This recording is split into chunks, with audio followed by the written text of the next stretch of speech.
When we speak of the Golan Heights, right, we speak of a landmass that you find in the Middle East.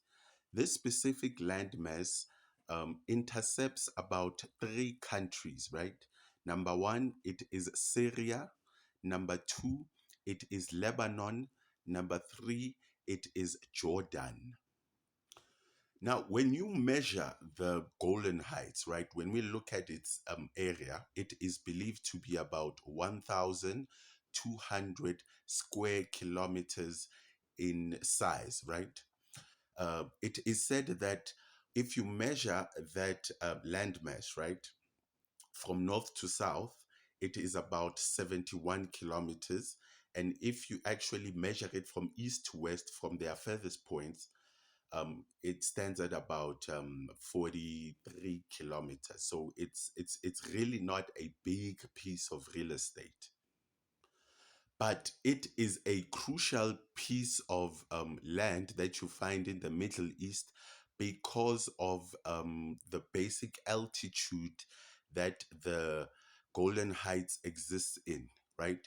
When you look at the Golan Heights in comparison to the rest of the region, the Golan Heights are at a slight higher altitude, right? So the Golan Heights are very strategic in regards to, let's say, the military, right? Because you would like to have higher ground as to watch your neighbors below the lands, right? So it is a very strategic military area that you find in the Middle East.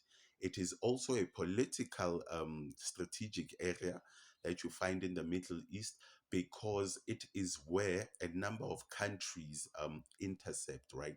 So you find a tri-border, right? A border where a number of countries come together. And this is the place where about four countries meet in the Middle East.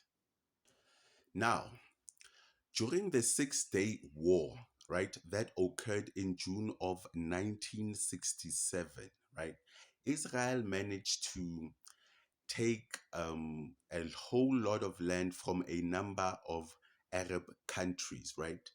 Now, they managed to take a lot of land from Jordan, right?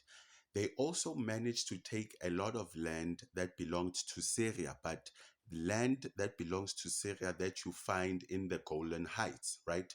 They also took a lot of land from Egypt, right? They took Sinai from Egypt all the way to the border of the Nile, right? All of this occurred in the Six-Day War in 1967. This is where Egypt increased its landmass to about triple the size that they were in 1948. Now, during 1973, the Arab states decided to start a Yom Kippur War to return the land which they had lost from Israel in 1967, right? This war valley is known as the Yom Kippur War or the Arab Israeli War that happened in 1973, right? But as we all know, as history turns out, that this was a dismal failure or dismal attempt from the Arab states to return their land because they didn't get anything back. They ended up signing a peace treaty to accept the borders as they are and for those borders to be actually be guarded by the UN, right? The soldiers from India had been patrolling this area ever since this situation happened.